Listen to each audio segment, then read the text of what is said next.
दोस्तों, आज हम इस वीडियो में भारत के एयर ट्रांसपोर्टेशन के बारे में देखेंगे। अगर आपको वीडियो में कोई कमी लगे या वीडियो से रिलेटेड कोई और सुझाव देना चाहते हो तो कमेंट में जरूर बताएं। एयर ट्रांसपोर्ट कंट्री की इकोनॉमिक ग्रोथ और डेवलपमेंट को अचीव करने के लिए बहुत इंपॉर्टेंट होता है। एयर ट्रांसपोर्टेशन राष्ट्रीय, क्षेत्रीय और अंतर्राष्ट्रीय स्तर पर इंपॉर्टेंट कनेक्टिविटी प्रदान करता है।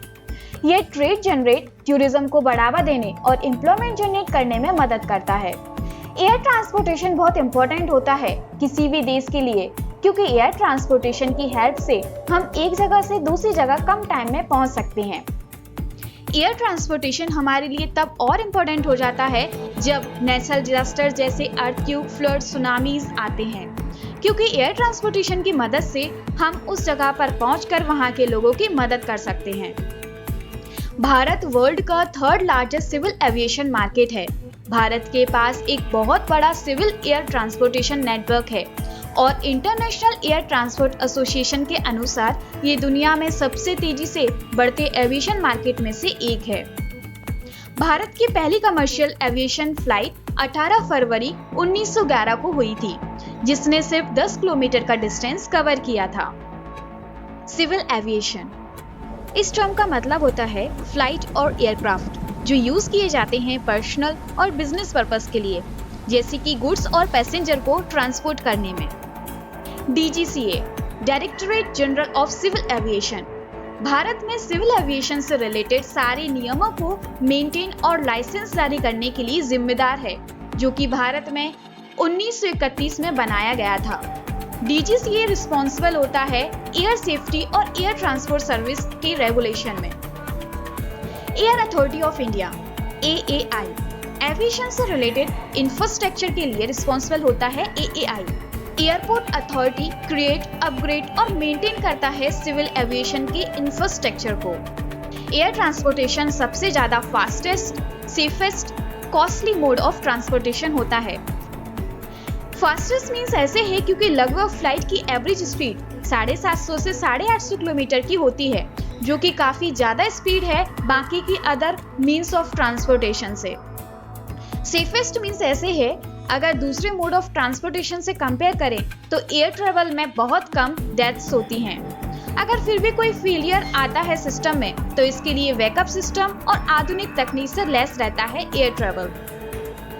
एयर ट्रेवल एक टाइप का ट्रेवल होता है, जैसे कि हम रोड ट्रेवल या कोई और ट्रेवल में व्हीकल्स का यूज करते हैं, वैसे ही एयर ट्रेवल के लिए व्हीकल्स का यूज किया जाता है।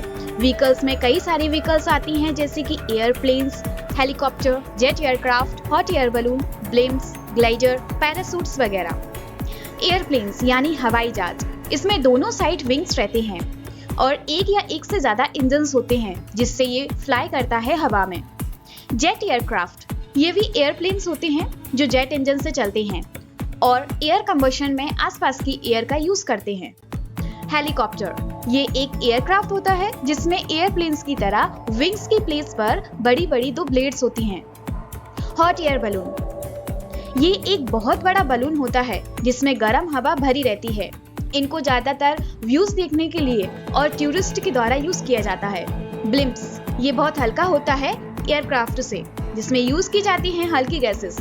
ब्लिम्प्स को स्पोर्ट्स इवेंट, एडवर्टाइजमेंट, फ्रिजिट यानी माल के ट्रांसपोर्टेशन में, टूरिज्म में, जूलॉजिकल सर्वे में और एरियल ऑब्जर्वेशन में यूज किया जाता है।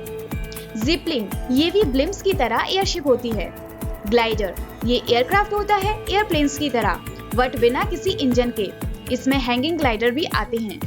पैरासूट जब एयरक्राफ्ट से किसी इंसान को नीचे आना होता है तब इसका यूज करके धीरे धीरे जमीन पर आया जाता है। ऐसे ही भारत में इंडियन एयरफोर्स के पास बहुत सारे फाइटर एयरक्राफ्ट्स होते हैं, जैसे कि तेजस भारत का खुद का बनाया फाइटर जेट है, जिसको भारत के प्राइम मिनिस्टर नरेंद्र मोदी ने चलाया था और दुनिया को बताया कि हमारा देश भारत आत्मनिर्भर होता जा रहा है।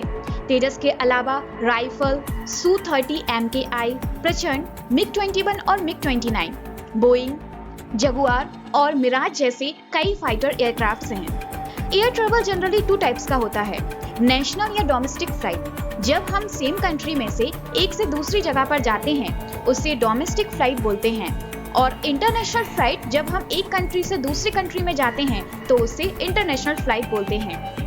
भारत में 7 घरेलू प्राइवेट एयरलाइंस हैं, जैसे Air Asia India, Air India Express, Go First, IndiGo, SpiceJet, Vistara, जिसमें से इंडिगो घरेलू और अंतर्राष्ट्रीय क्षेत्र में भारत की सबसे बड़ी एयरलाइंस है।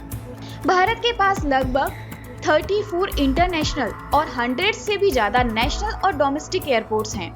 इनकी संख्या लगातार बढ़ती जा रही है। भारत की कुछ इंपॉर्टेंट और फेमस एयरपोर्ट्स हैं, जैसे कि Indira Gandhi international airport, Chhatrapati Shivaji Maharaj international airport और चेन्नई एयरपोर्ट। इनके अलावा लेटेस्ट में नोएडा इंटरनेशनल एयरपोर्ट, जो अंडर कंस्ट्रक्शन इंटरनेशनल एयरपोर्ट है, उत्तर प्रदेश में बन रहा है। इसे जेवर एयरपोर्ट भी कहा जाता है। अर्थ के चारों तरफ बहुत सारी एटमॉस्फेयर की लेयर्स होती हैं। ये सब हमने ज्योग्राफी की बुक्स में पढ़ा था, जैसे ट्रोपोस्फेयर, स्ट्रेटोस्फेयर, मेसोस्फेयर, थर्मोस्फेयर और एक्सोस्फेयर। एविएशन अर्थ की ट्रोपोस्फेयर लेयर और लोअर स्ट्रेटोस्फेयर वाली लेयर में होता है। स्ट्रेटोस्फेयर लेयर बहुत ड्राई, उधर की हवा में बहुत कम वाटर वेपर होता है, इसलिए इस लेयर में बादल कम पाए जाते हैं और यही कारण है कि इस लेयर को आदर्श लेयर माना जाता है एविएशन के लिए। ये तो आप सबको पता होगा कि प्लेन्स को पायलट चलाते हैं, पर क्या आपको पता है वर्ल्ड में कौन सी कंट्री में सबसे ज्यादा फीमेल पायलट्स हैं? वो देश हमारा भारत है, जहां टोटल नंबर ऑफ पायलट्स में से 12% से भी ज्यादा फीमेल पायलट्स हैं और दुनिया के दूसरे देशों में इनका नंबर 10% से भी कम है। ये हमारे देश भारत के लिए बहुत गर्व की बात है कि भारत में 12% से भी ज्यादा फीमेल पायलट्स हैं।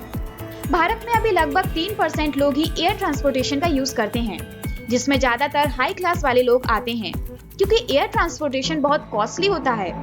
इसके लिए भारत सरकार बहुत सारी स्कीम्स और योजनाएं चला रही है ताकि देश में सभी लोग एयर नेटवर्क का यूज कर सकें। जैसे कि एक इम्पोर्टेंट स्कीम है उड़ान स्कीम, ताकि देश का हर नागरिक एयर से ट्रेवल कर सके। उड़ान का फुल फॉर्म है उड़े देश का आम नागरिक। क्या आप जानते हो पायलट एयरप्लेन को कैसे चलाते हैं? सबसे आगे रडार सिस्टम होता है, जो मदद करता है पायलट्स की रास्ता देखने में। रडार से हाई रेडियो वेव्स निकाली जाती हैं, जो एयर में ट्रांसफर हो जाती हैं, और अगर आगे कुछ भी ऑब्स्टिकल या कोई भी ऑब्जेक्ट होता है तो वो वेव्स रिफ्लेक्ट होकर वापस आ जाती हैं। पायलट के साथ एटीसी भी मदद करता है रास्ते को जानने में। एटीसी यानी एयर ट्रैफिक कंट्रोलर, जो एक कंट्रोल रूम में बैठकर पायलट को बताते हैं कि हवाई जहाज को कितना ऊपर उड़ाना है, फ्लाइट कौन से रास्ते पर उड़ाना है। एटीसी की सभी बातों को पायलट को फॉलो करना जरूरी होता है। रडार की रेंज बहुत दूर तक होती है, जिससे प्लेन की लोकेशन, डायरेक्शन, उसकी स्पीड का पता लगाया जा सकता है। फ्लाइट के अंदर आपने सुना होगा नो फ्लाइंग जोन, जहां से हवाई जहाज नहीं जा सकते। जैसे भारत में प्रधानमंत्री आवास, राष्ट्रपति भवन और पार्लियामेंट बिल्डिंग है। कुछ और बातें हैं एरोप्लेन से रिलेटेड, जैसे रनवे, जहां पर फ्लाइट लैंड और टेक ऑफ होती है। पासपोर्ट और वीजा। पासपोर्ट विदेश में पहचान पत्र का काम करता है और वीजा एक प्रकार की अनुमति है जो इंसान को विदेश घूमने, रहने के लिए लेना पड़ता है। अगर आपको इस वीडियो से रिलेटेड किसी चीज पर डिटेल वीडियो चाहिए तो उसको कमेंट में जरूर बताएं। अगर आप जानना चाहते हो भारत के रोड नेटवर्क और रेल नेटवर्क को, तो लिंक डिस्क्रिप्शन में दिया है, लिंक पर क्लिक करके आप उसको देख सकते हो। वीडियो अच्छी लगी हो तो लाइक करके चैनल को सब्सक्राइब कर लें, इससे हमारे चैनल को बहुत सपोर्ट मिलेगा।